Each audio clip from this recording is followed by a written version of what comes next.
Hey, welcome all our Old Buck listeners out there. This is Old Buck Dell again, and with my good buddy, Old Buck Dave, Old Buck Dave. tagging right Old along Buck Dave. here. Pouring the Hey, coffee, especially the kind you like. I got the special kind, the Sumatra coffee. So I hope is you that enjoy it. Pete's? Pete's Sumatra. Yep, that's an Oh old yeah, favorite. good It's an old coffee. favorite here. Yeah, pouring it in Anyhow, the pouring I it in always the. appreciate that. I know, putting it in these Hey, fancy coffee I, cups for you. I ran into something the other day. I need your help with to explain. Is there a bicycle involved? If No bikes involved in this, and this is a I very don't know simple if I thing. can help I you, think but you'll go even ahead. recognize what I'm talking about.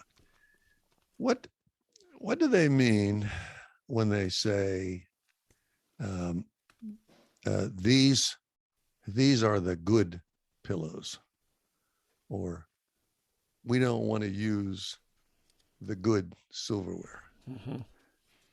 or this is the good china. Hmm. There's a lot of stuff. They preface that with that good. What does that actually mean?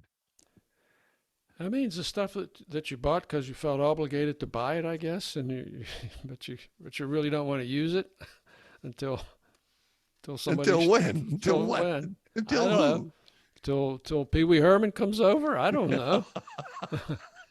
I, I I mean, ran to that. if Pee Wee came over, you'd bring out you'd The get good china. the good I china, thought I the good thought that if you were cigars. going to Yeah. eat, yeah, if you were going to eat it with the good silverware, then why not use the good silverware? I mean, why not just use it? Why not use it? But here's the question. This had to do with the pillows. This is the pillows that what set me off. I said, yes, dear, we can get the new pillows. And then I said, where are the new pillows? She said, well, those are the good Good pillows. pillows. So Yeah. here's what I think it amounts to. Let me give you my analysis, my take on this. If you have a good set of pillows, they must remain in the original packaging until a guest, a guest worthy, A pillow worthy guest. a pillow worthy guest arrives. Mm-hmm. And of course, then they can be broken out and put to use. And after which, if you're lucky, they will get to stay out, and maybe the old set will find its way to the trash, Uh-huh. or they will get put back into the Into original plastic packaging wrappers, yeah, and tucked away. and put Oh back man. and tucked away. And you're saying to yourself, wow, they were so nice. I really enjoyed using those pillows. And the other Yeah. thing is, it's like after you've managed to actually try them or use them, you have now these extra pillows. And I would say, what are we going to do with the old pillows? You know, Mm-hmm. is there can there be such a thing as old silverware? I don't think there is. You have the new good silverware for special guests, and the Well, old silverware, which you must keep even if you don't have enough. They're mismatched. It's a real dilemma for a man. it's a it's a dilemma for a man. Yeah, it's one of those things we'll just never understand. I don't even know what to tell you, man. It's I think I not tell you the story about we were eating off some mixed matched plastic plates. I mean, some with Mickey Mouse on and everything. And I said to the hostess, I said, man, don't you have a bunch of, plates are the same style and shape and everything, and instead of using all this stuff? Because the whole cabinet was just full of that stuff, just all kind of odds and miscellaneous. ends. Nah. And she said, I'm embarrassed to tell you this. Then she took me to just on the other side of the kitchen, open up a set of, those china cupboards, Uh huh. opened up the drawers, had two full sets of silverware and china for 12. I said, why don't you use this stuff? That was for the good guests. That was the good china. I said, I mean, I was flabbergasted. Anyhow, it wasn't my house. I went back and ate off the Mickey Mouse plate and just shut up. Shut up. Shut up and eat. Uh, Oh man, maybe some of our listeners could tell us why that is. Maybe one of the maybe a Vixens know couple what the vintage good. vixens could write to buckstoold at gmail.com. Explain that to us. Yeah. I could use an explanation there. Yeah, yeah. So Oh well. anyhow, Okay. that's my good. And you Yeah. really actually didn't explain it too much. I don't think you understand it either. It's just you suffer I'm with it. sorry. Yeah, I say if Yeah. there's no bicycle involved, I can't really. All the men out there know exactly what I'm talking about. Yeah, the good stuff. Yeah, The good stuff. the good stuff. Yeah. Hey, did you see the Steeler game the other day? Did you watch that on TV? I did. Wasn't that I did. amazing? That You're a second Steeler half. fan, aren't you? I think I am.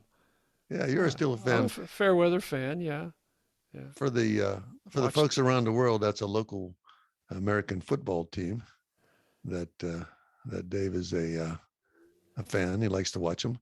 Uh, Actually, I'm glad you mentioned that. There's something else I was going to ask you. Did you ever watch the halftime report? The halftime report. I guess Yeah, that's the report they give at halftime. that's the report. I And what guess do they I actually? guess I have. Yeah. Yeah. Uh, So what actually do you get in the halftime report? You get well, they tell you what you just watched, and they throw a bunch of scores at you. well, they tell you, but they tell you this. That does get me too. He says they tell you what you just watched, Yep. and they make all these sort of suggestions and so on and so forth. I kind of look for the halftime report to give you an update on all the scores they're on, and they might do that in 30 minutes, but they give you what 10 minutes of reiterating what you just saw, Yep. Yep.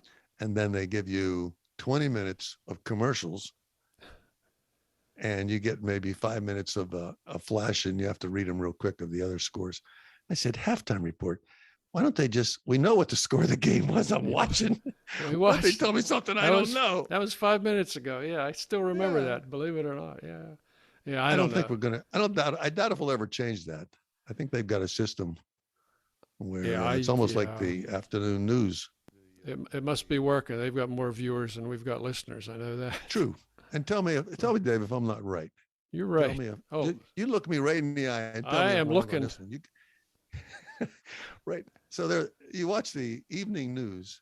You got like 5 minutes of news, and you got a little commercial of maybe 3 minutes. Then you got another maybe 7 minutes or of news. Then you got a 6 minute commercial. Then you got 2 minutes of news and a 6 minute commercial. Then you got 1 minute of news and a 12-minute commercial. I'm going to take my stopwatch one time and find out exactly how much news there is in 30 minutes. And I'll bet there's barely 15 minutes of news, probably less. It's all, it's all commercials. You know what I think? I think I'm right. No, I think we need more commercials. Actually, and You mean less. in our podcast? No. On the evening news, we need less breaking news because every story is breaking news.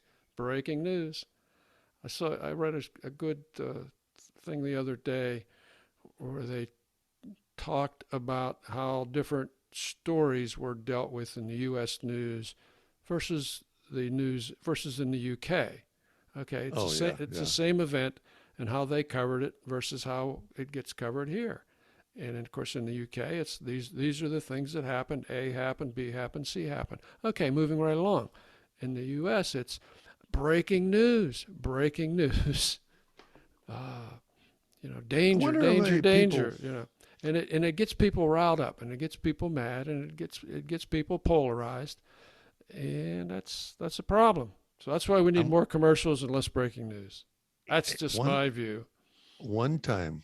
This is a secret that I'm letting out to the whole world. One time, I was actually present when they were recording a newscast for a major news network. I was behind the scene, Oh, and I said, they staged this. They staged it. And I said, they're saying they're saying that what they're actually saying on the news. And I'm looking, I said, we were all behind the camera 5 minutes ago, and they just all walked up there and stood there like that. And they're saying, there are these poor folks, yada, yada, yada. And I went, unbelievable. And ever since then, I just say, there's just certain news I know you're only looking at an angle, and they staged it. And I said, all right. So believe what you will, good Yeah, people. yeah. Take your chances. More commercials, more Yeah. Xiaflex, baby. How the heck we get from halftime to there? But anyhow, I don't know. you know how it is at coffee time. We It go, is. What are you putting in that coffee over there? poor folks have trouble following us as is when we're trying to talk about, Uh, straightforward things. hey, So what's on your mind? hey, I got another. I have another success story. Believe it or not, this was Mm-hmm. something else. I talked about my security systems success story last week. I got another success story. This is my Finger Lakes vacation success story. If you recall, I talked about we spent a long weekend in it with another couple at the Finger Lakes this summer. Great time, had a great time. Did, saw a lot of nice And things. for us, for those who don't know where that's at, I'm sorry, that's in Western New York. Okay, it's we were near Ithaca, Cornell, or in that area. So there are a bunch of lakes that look like fingers from ice age days. So we had a great time. But what I didn't say was the rooms that we had, and these were rooms that were kind of last minute bookings, and it was kind of all that was available. When we got there and kind of toured the rooms, it was like, I don't know if we really want to stay here. was it a cabin?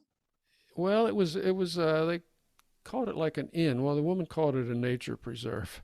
It was a big house. It had a kitchen and a dining area and a common living area, and then it had 4 or 5 rooms, and of course the rooms they each had their own bathroom. But you had use of the common area there. But this place was just. It Was was there a hostess there or someone else lived there? Well, she was not on site. She was Okay, there to let okay. us in, and then she she disappeared, drove away. After looking through, we said, oh man, I don't know if we really want to stay here. Two of us on our phones for a half an hour. We're calling every place within 30 miles. Nope, book. We don't have 2 rooms. Nope, nope, nope, nope. So she said, well, you can cancel, but I'm still going to charge you for the first night. So I said, you know what, we're going to suck it up and we're going to stay here. And of course, the longer you stay, the more craziness you come across. So we had, half of our windows were missing screens. The wildlife came in, the wildlife came out. I had Weren't you trying to rough it? massive mosquito bites all over my Oh, head. We had a hornet's nest in the corner of the bedroom. There was a bird's nest on the floor inside the dining room downstairs, inside the house. Okay. I mean, it was just our friends. welcome to Mother Nature. They had a carpenter ant explosion. They opened a sliding door, and there was like a nest of carpenter ants that had laid into the bottom of the slider. They were all over the room. It was, oh God. And there was just the 4 of you in this house, in the whole house? There were there was another couple in another room that stayed one night, and there was another woman in another room, and she stayed one night. But anyway, And you were on your second night already, right? so we were there 2 nights. I said, this is ridiculous. We shouldn't Too have much had. nature. It was, yeah, and there were solvents with. It was just all kind of health code violations. The exterior doors, the common areas couldn't lock. You couldn't lock, so you couldn't lock the place. To make a long story short, I appealed it. I offered to split the pain 50-50 with the woman. She said no. I appealed to the credit card company, sent them pictures, copies of They ruled in my favor. I won. Ah, So it was another case where I won. I toughed it out. I had 50 photographs and a letter, and oh my. little guys win again. That's So 2 in a row so here. your visit to the Finger Lakes turned out to be an adventure Oh yeah. in what trying to recover your loss or something. I don't know how to explain Well, it. yeah. I mean, it was probably the worst room I ever stayed in. What kind of an appeal do you have to make in a case like that? I didn't think those guys would back you up for if Well, you're I actually didn't there. know if they would or not, but they did. They did. They took a long time. They had to go through their all appeals process, and they finally said, no, No, you're right. You've got all the evidence here that says that it was it You did was not get your it money's was worth. it was unsafe. Well, congratulations. There you go. Another win. Yeah. You can go into business just writing letters of appeal. I think no, I'm done for a while. I'm done for a while. I hate to do that stuff. I hate to do that stuff. It's actually probably very mentally demanding, It I think, to is. have I to mean, yeah, kind of it's get like, worked and up over that it stuff. makes you feel so negative, and I don't like to be that way. Yeah. But anyway, but I I'm felt I glad was for you. right. All right. Felt I was right, and somebody agreed with. Ta-da! But So what do you have? What do you got? What do you got? You're have you been reading? Did you did you pick up that book I told you about called The Midnight Library? the Midnight Library. I just got it. I said that rang a bell, and then I realized I had reserved it at the Carnegie Library, the electronic version. They had 166 copies, electronic copies of it, and they were all out. And it's probably been like a month or so. And then finally, just like the day after you talked about that, Bing, they said you're next. So I just downloaded it, and I read the first chapter, maybe two chapters today. So it's an interesting premise, I think. I think we can tell a little bit about it. We're not going to give the book away. No. It's a 35-year-old woman who's very unhappy with her life. Everything has gone wrong, and she decides to overdose and end it all, and ends up in a place called the Midnight Library, where each book in the library is an alternate life that she may have led had she made had she made different decisions. So it's kind of talking about the real multiverse, the parallel universe, and how many parallel universes there might be. And that's as far as I've gotten.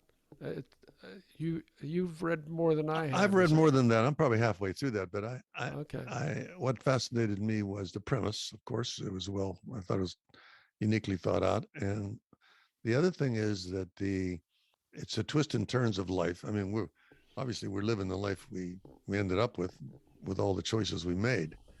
And if you was to go back and look wherever you made a turn, if you went the other way, how that would have ended Right. up. And I think this is kind of along the lines of what this book Yeah, and if you talks do the about. math, there's an infinite number of Of decisions that possibilities. you've made Yeah. along the way, possibilities, and which could mean an infinite number of universes that you could be Right. experiencing. So I look forward to seeing where it's all about regret or not regretting, and we'll see where it goes. We'll see where it goes, but it's an interesting premise. The old bucks, we read a mixed bag of things. The two of us don't cover everything out there. There's a lot, obviously way more than, but our thoughts, sometimes we jog someone's memory and maybe we will put them on a trail or something. But I was going to mention a book by Piers Anthony. And I Okay. Googled that since I mentioned that to you the other day. I looked at that again, and it's called On a Pale Horse. On And a Pale Horse. I'm yeah, write it's that On a down. Pale Horse. And this is a fantasy. Mm-hmm. And it's his wrote a series of books on the incantation series, they called it, about death and Mother Nature, and they have like real life characters. But this On a Pale Horse, this book fascinated me. I can't believe I remember this for so many years ago. This guy, listen to this. I'm This listening. guy, yeah, I'm this with you. guy. You can even the blurb. If you Google it right now and you looked at it, you'd see the blurb. It's that this guy accidentally kills death. The Grim Reaper or Yeah, death. Death. Death is a, Okay, is a guy. Death is a guy, and he's got a job. His job is death. That's his business. And he accidentally, the way he set that up and did that was really, really kind of cute. And after that, I was hooked. And so when he accidentally kills death, death says, "Whoa, finally, I'm out of this job. Now it's your job." And then the book goes from there. It's yes. Okay. you know what Yes. you think. I read that many years ago, and I Yes. looked at it again. I said, "Yeah, that's the way that was." That book, I was totally fascinated by the mind that author to put that together like that. So I, this Midnight Library thing is pretty creative too. So yeah. read it with an open mind, and maybe you'll enjoy it, maybe you won't. But Uh, the old bucks are flipping through it. So yeah. Hey, while we're talking about books, the other book that I'm reading at the same time here is it's 1Q84, otherwise known as 1984, by Haruki Murakami, Japanese writer. And I'm just two or three chapters into that one, and it's a story of it's got two main characters, a woman. They're both in their 30s, and he's a kind of a ghost writer. He works for a publishing house, and his boss is they've come across a story by a teenage girl, which they find it's a fascinating story, but badly written. And this guy's boss talks him into rewriting the story, cleaning it up, and submitting it into a contest under the girl's name. Okay, so that's one thread of the story that's going on. This fella here, and of course he's concerned about legal and moral issues there, and how you deal with them or not deal with them, et cetera, et cetera. And simultaneously, the other protagonist is a female, and her her part-time job is to assassinate men who have been abusive to women. ooh, Okay, yeah.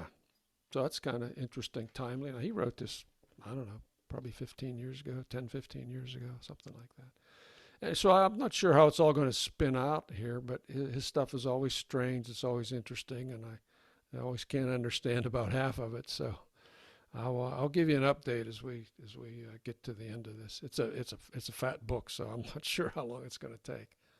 But it's one Q84 or 1984. what made you pick that one up? I'm a Murakami fan.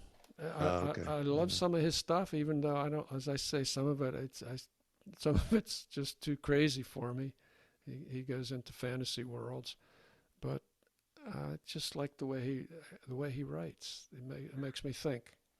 Well, I would add to the to that, and I got to tell the listeners out there that again I've mentioned this many times. It's always been fun to have a book buddy for not so much a podcast, but just someone to talk about books. And Dave and I have done this for years, but I picked up 3 books that time. I picked up that library, and then I picked up another Robert B. Parker book, an old Spencer, as a little backup. And I picked up another spy guy. It was an Orphan X series. I don't have the book. I don't have it in front of me, but this was interesting to me because I'm always now comparing characters. Who was the best detective? Who wrote the first detective? Mm-hmm. Hammett or who was it that came up with this? I mean, probably Sherlock Holmes or something. Was everybody bases their character, I think, on the foundation of everything that was written before them. You know what I mean? There's the Mm-hmm. original guy, Yep. and everybody puts a little spin on their Yep. detective or something. So this guy is, of course, he's an orphan. He's trained as an assassin. We always have a lot of that going on. Of course. Yeah, of course. It's like something I should have studied in school. Um, so anyhow, he gets trained as an assassin, and I got to the point where he gets a call from somebody that turns out to be his mother. Oh, His mother gets in touch with him and is asking him to do her a favor. to do And a that's job. yeah. Well, I guess I didn't get any further than that Oh, because okay. I read about 45 pages in that book, and then I put it down and I was looking at the other one. Hey, you missed the Amor Tolls Zoom call the other day, didn't you? I did miss that, but you said you sat through that. I was yeah, it was pretty good. He was a pretty interesting guy. This is the Gentleman in Moscow, and of course his Yeah, latest book's The Lincoln Highway. Yeah, he you said you spent. liked that. I did. I mean, he spent a fair amount of time talking about his whole writing process, which I thought was interesting. Takes him a Hmm. long time to write a book. He does. He lays out the plot, the general plot, and he creates all the characters and writes about who each character is and what he or she does, and then he'll do some research, and then And then he'll start writing the actual story. Does he have a love interest in this one too, like he did in the Lincoln in Highway? Moscow? Yeah. Let me think. I don't know because I only read a couple page excerpt from it. Oh, okay. But it's a trip. It's young boys, okay, teenage boys, or Something brothers. you and I would do. Yeah, it's something we do. It's a road trip across part of the Lincoln Highway. So that's what it's going to be about. I think it'll be interesting. It's probably Well, not they'll going to have- be as good as Gentleman in Moscow. I can't imagine. Well, there'll have to be a love interest, surely. I mean, two young boys. I'll have to look that one up. I'll have to look that up. He was interesting to listen to. He's a hardworking guy. He gets up and he puts the hours in. That's his job. He says that's my job. Yeah. Well, that's kind of our book news for That's out our there. we kind of Hey, I know a lot of the vixens that listen to the old bucks. They're readers too. They should take some few minutes and write something in that they like. We can either give them a shout out or maybe they can zoom in sometime. What do you think? I think that's a great idea. Give us Blanket send us invitation. a note. Yeah. Well, we can do some guest book reports. Hey, Dave, I think the coffee's getting cold for me, buddy. You think? All right. Yeah. You think it's time to head on out again? Yeah, I'm gonna All head right. on out. And Okay, man. this is. Let me say, this is Old Buckdale. Always fun to hang out with Dave and talk, and know that someone's out there listening. Certainly gives me a sense of joy, and so that's it for me. So this might be our last podcast of the year, if I do the math right. So Happy New Year, everybody. You'll hear us next in 2022 is coming up. So If we made it to 20, well, I'm supposing we're going to make it to 2022. But you're right. Happy New Year to all listeners. Merry Christmas and have a good holiday. Have a good holiday. Take care, everybody. Bye-bye. Old Buckdale. Bye-bye. And Dell said his New Year's resolution was not to talk about Pee Wee Herman anymore in 2022 or any year thereafter.